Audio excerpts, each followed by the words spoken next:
최근 필리핀의 신규 전투기 도입 사업에서 한국의 FA-50이 경쟁국들을 압도하고 있다는 소식이 나왔습니다. FA-50은 이미 말레이시아 수주전에서 승리하고 폴란드는 아예 입찰 과정도 없이 FA-50을 계약하고 초도 물량까지 받았습니다. 놀라운 것은 이 나라들이 FA-50을 선택한 이유가 경쟁 국가들이 도저히 따라올 수 없는 큰 장점을 가지고 있기 때문이었습니다. 현재 가장 치열한 전투기 수출 시장에서 FA-50이 압도하고 있는 놀라운 이유와 상황에 대해서 살펴보겠습니다. 필리핀은 지난 2014년 FA-50 12대를 구입해 2017년 반군을 소탕하면서 FA-50의 시전 위력을 확인했습니다. 이후 그 어떤 나라보다 한국산 전투기에 대한 큰 신뢰를 하고 있습니다. 필리핀은 최근 중국과 남중국해 영유권 분쟁이 심화되자 더 강력한 전투기를 추가적으로 도입하고자 미국의 4.5세대 전투기 F-16V 도입을 추진했습니다. 하지만 최근 우크라이나 전쟁으로 인해 F-16V 주문이 폭주하고 가격까지 크게 올라 포기하게 되었습니다. 그러자 스웨덴 정부가 적극적으로 그리펜을 팔려고 세일즈를 시작했습니다. 스웨덴 정부는 지난해 12월 마닐라 주재 스웨덴 대사를 앞세워 국가 차원의 방산 세일즈에 본격적으로 나섰습니다. 그 결과 올해 5월 필리핀 국방장관이 스웨덴을 방문해 그리펜 전투기 생산 라인을 둘러봤고 6월 두 나라 사이에 상호 군수 지원을 위한 MOU까지 체결됐습니다. 그런데 스웨덴이 필리핀에 제안한 모델은 최신형 그리펜 NG가 아니었습니다. 최신형 그리펜은 필리핀의 입장에서는 너무 비싸서 살 수가 없었기 때문입니다. 사실 최초 그리펜은 획기적인 경전투기로 가벼운 기체, 짧은 이륙거리, 빠른 재장전 및 지상 급유 절차 등으로 엄청나게 인기를 끌 줄 알고 대량 인프라를 갖추었습니다. 하지만 거의 수출 실적을 이뤄내지 못하고 저조한 판매 실적에 상당수 그리펜이 재고를 쌓였습니다. 스웨덴은 그리펜의 실패 원인이 성능 부족이라고 판단하고 기존 그리펜 기체를 전면 재설계하고 엔진과 레이더, 항공 전자장비를 업그레이드한 4.5세대 전투기를 만들었습니다. 문제는 성능을 대폭 키우느라 그리펜 엔진 가격도 너무 비싸졌고 치명적인 것은 완전히 다른 모델이라 이전 모델은 개량할 수가 없다는 것이었습니다. 지난 2013년 브라질 전투기 공급 계약 당시 그리펜 엔진 가격은 36대에 54억 달러, 한화로 약 7조 2,400억 원이었습니다.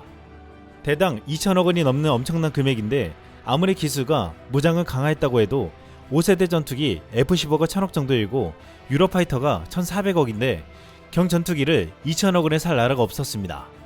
그러자 스웨덴 사부는 보유한 잉여 기체와 스웨덴 공군에서 퇴역한 기체를 신품 수준으로 수리한 뒤 새로운 그리펜에 적용된 신기술을 업그레이드해서 필리핀 예산 범위에 맞춰 납품하겠다고 유혹했습니다.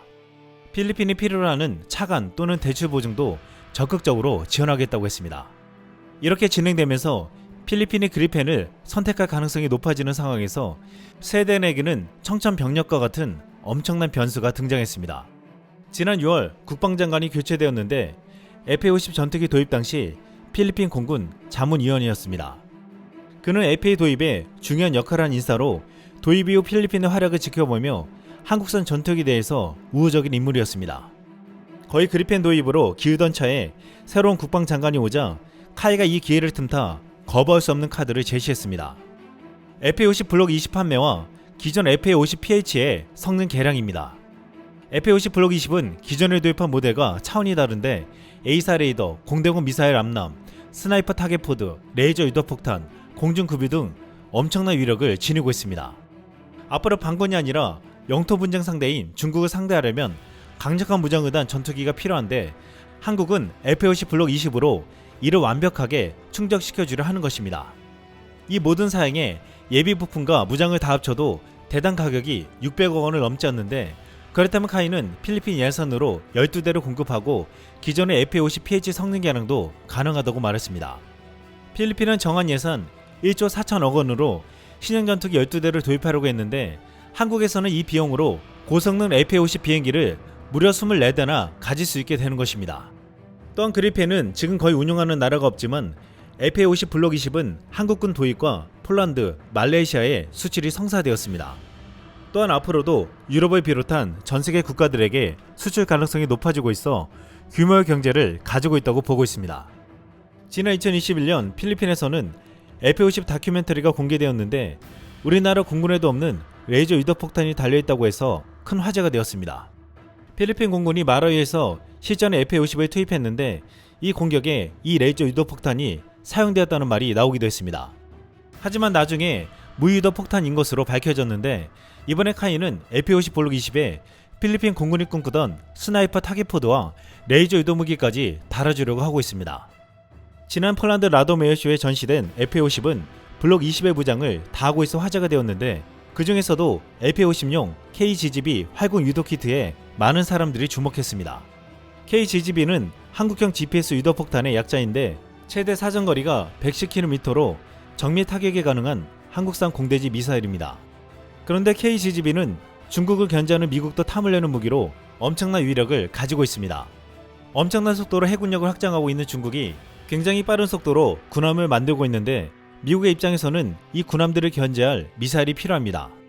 문제는 미사일의 가격이 너무 비싸다는 것입니다. 중국의 소형 선박으로 구성된 대규모 함대를 견제하려면 GPS 유도탄이 가장 적절한데 미국은 GPS를 이용한 정밀 유도폭탄 제이담을 만들었습니다. 그런데 제이담은 추진체가 없어 고고도에서 고속비행하는 전투기가 투하했을 때 최대 사거리가 30km 정도입니다. 이런 고민을 해결한 나라가 바로 한국으로 국방과학연구소와 LIG 넥선이 함께 개발한 한국형 GPS 유도폭탄 KGGB가 가장 적합한 무기로 꼽히고 있습니다. KGGB는 나토 표준 무유도 폭탄을 장착할 수 있는 항공기에서 별도의 시스템 통합 작업 없이도 운영이 가능합니다. 또한 터치스크린 방식의 단말기를 이용해 원격으로 조정이 가능하고 개조 없이도 장거리 초정 및 타격용 전폭기로 변신시킬 수 있습니다. 이 때문에 FA-50 블록 20이 이를 장착한다면 한 대에 총 4발을 탑재할 수 있어 적함 4척을 동시에 파괴할 수 있다고 했습니다. 이것은 폴란드 입장에서는 러시아 함대를 견제할 수 있는 강력한 무기가 되고 필리핀은 중국 선박을 동시에 초토화시킬 수 있는 큰 전력이 될 수 있다고 했습니다.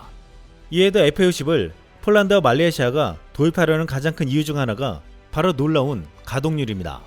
이번 말레이시아 전투기 사업에서 FA-50이 결정되자 갑작스럽게 날아온 수출 성과를 보고 있지만 카이 관계자는 이것이 무려 7년에 걸친 결실이라고 말했습니다.